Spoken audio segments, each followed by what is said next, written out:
망하면 물러나야 되는 건 맞죠. 왜냐면 조국 후보자 청문회까지 만약 간다면은 조국 후보자 청문회는 이건 뭐 기울어진 운동회 정도가 아니라 이게 시작할 때부터 결론 난 청문회인데 그거를 제대로 국민 여론 형성 못한다? 그러면 황교안 대표의 정치력이 무능한 거죠.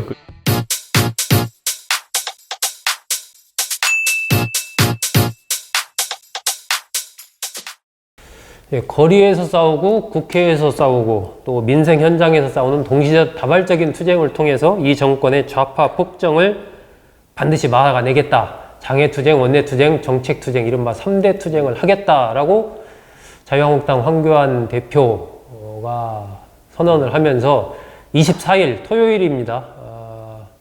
부터 첫 번째 이제 이른바 장애투쟁 시즌2를 하겠다 이렇게 이제 선언을 하고 시작을 했어요. 장애투쟁도 여러 가지가 있거든요. 그러니까 보면은 뭐 단식투쟁을 할 수도 있고 아니면 대규모 군중 동원할 수도 있고 아니면 상징성 있는 장소에 가가지고 뭐 회의를 열 수도 있고 저는요 이번에 많은 사람들이 이제 자유한국당도 우려를 하는 것 같아요. 자유한국당 내에서도 어떤 형식일까? 저는 100% 대규모 군중 동원일 것이다. 기존에 봐왔던 모습과 별반 다를 게 없는 거 아닙니까? 그게 왜 그러냐면은 저도 이제 정치하면서 보면은 그 지난번에도 한번 급했지만은 가장 정치하면 보람 느끼고 힘 받을 때가 군중 연설할 때예요. 많은 사람들이 모여 있는 속에서 그 사람들이 저에게 환호하고 박수 받을 때 제 눈을 바라보고 있을 때 그때 정치인들은 정치하면서 있던 많은 어려움들을 보상받거든요. 근데 황교안 대표는 지금 그게 많이 떨어진 상태입니다. 보면은 잘 보세요. 민경욱 대변인이나 이런 사람들이 이제 그 당시에 백브리핑 안 하겠다 이렇게 하면서 황교안의 입도 사실상 막혀 있는 것이고, 네, 그리고 뭐 정책을 내자니 자기가 무슨 뭐 율사 출신이 법률가 출신이 무슨 경제 정책을 지금 자기가 무슨 공부를 할 것이며, 네? 그 외에 뭐 하던 게 이제 총리기 때문에 그 담화문 같은 것도 한번 내봤는데 그 다시 반응도 좋지 않고 그러면 이제 결국에는 어느 정도 이제 전 이 나쁜 의미가 아니라 좋은 의미로 심리 관리가 좀 돼야 되거든요.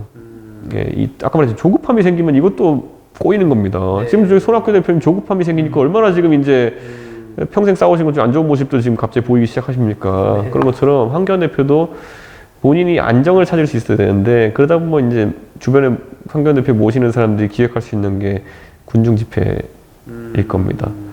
그리고 예를 들어 우리 생각해보면 박근혜 대통령께서도 2015년을 기점으로 해가지고 굉장히 이제 위축될 만한 일이 생기니까 막 서문시장 계속 가고 이랬어요. 보면 대구에. 근데 그게 다 옆에서 심기용하는 거거든요. 근데 그게 뭐 부정적으로만 볼 게 아니라 그런 것도 필요해요. 근데 지금 시점에 황교안 대표가 그거 받을 상황이냐에 대해서는 약간 이견이 있는 사람도 있는 거고 그게 이제 그렇기 때문에 오히려 저는 하는 건 좋다. 짧게 끝내야 될 것이다. 예. 이게 보통 과거에는 뭐 야당이 장애투쟁한다, 제1야당이 장애투쟁한다 그러면 사실 그거 자체가 굉장한 뉴스고 그랬는데 이번에 장애투쟁 시즌2 이 부분은 글쎄요 지금 시점에서 왜 뭐 이런 일단 물음이 좀 나오는 부분이 좀 있는 것 같아요. 저는 이건 있는 것 같아요. 그러니까 황교안 대표가 그래도 만약에 이게 황교안 대표님 주변 사람들 생각인지 모르겠지만 전술적으로 봤을 때는 그 8월 15일에 그 광화문 일대에서 했던 그 보수 지지자들 집회 그 집회가 생각보다 규모가 컸다는 것에 이제 많은 보수 정상들이 놀라요. 그리고 또 한 가지 뭐냐면은 지금까지 자유한국당이 굉장히 거리를 두려고 했던 집회는 뭐였냐면은 태극기 부대가 주체가 돼가지고 구호가 탄핵 무효인 집회는 굉장히 두려워했어요. 예. 이건 탄핵 불복론부터 시작해가지고 뭐 보수 대통합을 어렵게 하는 것도 있고 하기 때문에 탄핵 무효가 메인 아이템인 집회는 잘 안 가려고 했어요.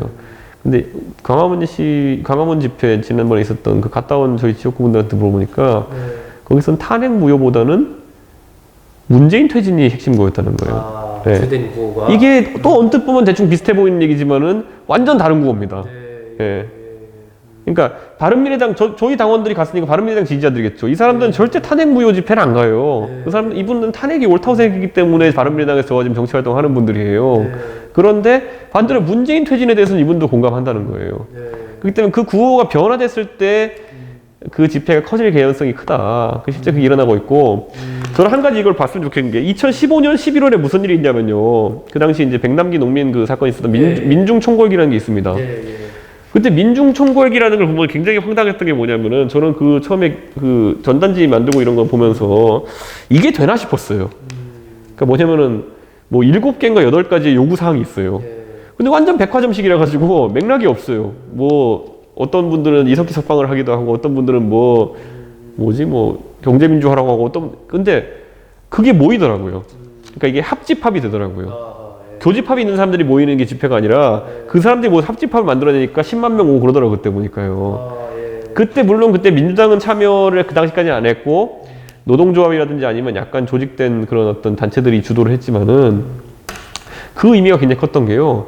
2015년 11월에 그게 한번 쫙 터지고 나니까 박근혜 정부도 그 당시 압박 전술에 당한 거예요. 어느 정도는. 뭐냐면은 2015년 11월에 민중총궐이 있을 때 그때 백남기동민 사망하고 이랬던 것도 강경 진압을 할 수밖에 없는 상황이었거든요. 저 정도의 대규모 군중이 정당이 주도하지도 않았는데 모였어? 그건 굉장한 부담입니다, 정권에. 네. 예전에 광우병 시위 때도 보세요. 결국 군중이 모이니까 앞에 뭐 어쩌다 뭐다 하니까 경찰들끼리 자기끼리 아이디어 경쟁하다가 명박산성 쌓고 더 사람들이 보기엔 이상하고 그러다 보니까 뭐 MB는 갑자기 자기가 올라가가지고 아침 이슬 불렀다느니 뭐 메시지가 우왕좌왕이 보이잖아, 이게 보면은. 근데 그게 박근혜 정부도 민중총궐기가 저는 시점이었다, 이렇게 보는 거고. 그 바로 직후에 2016년 4월에 2016년 1월부터 이어진 공천국면 때문에 망하고 2016년 4월에 선거 완전 박살나고 2010년 10월에 이거 정유라 최순실 터지고 그다음에 2017년에 이제 탄핵당하고 이제 정권 내주는 거거든요. 근데 저는 이게 뭐냐면은 결국에는 황교안 대표 그 타이밍 받는지 모르겠지만은 사람이 어느 정도 모이면은 정권에 상당한 압박이 됩니다. 이 올코트 프레싱이고 뭐 축구할 때도 보면은 공격수 하나 올리는 게 상당한 압박이 되는 것처럼 체력만 된다면, 그러니까 동원 능력만 있다고 한다면은 하는 게 상당한 압박이 됩니다. 그러다 보면 그 안에서 헛발질이 나올 수도 있는 것이고 정권에 상당히 부담이 되는 거죠. 이게 지금 8월 말이니까 바로 이제 정기국회가 시작이 되지 않습니까? 결국 뭐 원내외 투쟁을 병행하겠다라고 했지만 정기국회가 시작되는 시점에서의 어떤 대규모 장애투쟁 이런 부분에 대해서 좀 부담도 있지 않을까요? 지금 별로 부담 없을 겁니다. 본인이 어쨌든 국회 할 일이 없고, 뭐 민중총궐기니 뭐 아니면 예전에 뭐 그런 거 전부 다 그 정기국회 때 했어요. 11월에 했기 때문에 그 예산 국면에서 다 하고 그렇게 했던 거기 때문에 정유라 최순실도 10월 달에 터진 거니까 저는 크게 그거에 부담되진 않을 것이다 이렇게 보고요.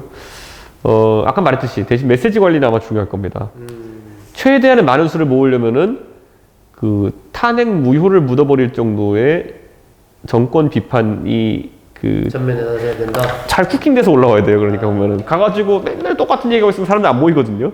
근데 뭔가 적절하게 한 시위 때마다 한 집회 때마다 제대로 이제 반조리 상태의 음식물들이 올라오면은 그 군중이 모여서 전자레인지 돌리면 되는 거예요. 그거는. 근데 애초에 맨날 똑같은 거 갖고 가지고 하면은 그러면 그거는 또 희한하게 되는 거죠. 자유한국당의 김영우 의원 같은 경우는 장애 집회하면 뭐 태극기 부대 등등의 인원만 모일 것이다라고 약간 비판적으로 얘기를 했고, 홍준표 전 대표 같은 경우도 레드카펫을 깔지 말아야 된다 이렇게 좀 얘기를 하셨던데, 그러한 비판적인 흐름 속에서 지금 이준석 최고위원이 얘기한 대로 어떤 이 공통에 묶어낼 수 있는 그런 아젠다, 전면적인 주제를 내걸고 과연 어느 정도의 성과를 거둘 수 있을지 주목이 됩니다. 일단은 길지 않았으면 좋겠다라는 거 보시는. 홍준표 대표는 딴 거 없어요. 홍준표 대표는 옛날에 2011년 10월 26일에 보궐선거 지고 나가지고 본인이 딱 이 시기쯤 대표 잘려봤거든요. 그렇기 때문에 대표를 물러나게 하는 것에 필요한 메시지들을 이제 던질 거고요. 근데 생각보다 쉽지는 않을 것이다, 그게. 복귀하는 게. 아니, 그러니까 지금 이제 소위 이런 표현이 뭐냐면 홍준표 대표는 뭐 굳이 이제 놀이 용어로 얘기하면 배팅을 한 거거든요. 배팅을 어디다 했냐면은 청문회도 망하고, 그거잖아요. 보면 청문회 그 반일 종족주의 이런 책들도 좀 망하고, 뭐 이런 분위기를 좀 바라는 거죠. 보면은 그래야지 본인에게 반사적으로 기회가 온다는 걸 동물적으로 알고 있는 건데, 그게 제가 봐도, 그러니까 저도 홍준표 대표랑 그렇게 사이가 좋고 이런 건 아니지만은 그렇다고 해서 좀 망하라고 고사 지내는 느낌으로 저 있는 게 되나, 저게. 저는 그러니까 사실 망하면 물러나야 되는 건 맞죠. 왜냐면 이 조국 후보자 청문회까지 만약 간다면은, 조국 후보자 청문회는 이건 뭐 기울어진 운동회 정도가 아니라 이미 시작할 때부터 결론 난 청문회인데, 그거를 제대로 국민 여론 형성 못한다? 그러면 황교안 대표의 정치력이 무능한 거죠. 그리고 당의 지도부에 무능한 거기 때문에 물러나야죠. 근데 그걸 굳이 홍준표 대표가 미리 그럴 필요가 있을까? 미리 고사 지내는 것처럼 그렇게 할 필요가 있을까? 저는 그건 약간 왜 하는지는 알겠는데 좀 의외로 수가 얕아 보입니다. 장애로 나간 자유한국당 황교안 대표 시즌2 장애투쟁이 과연 성공할지 지켜보도록 하겠습니다. 있습니다.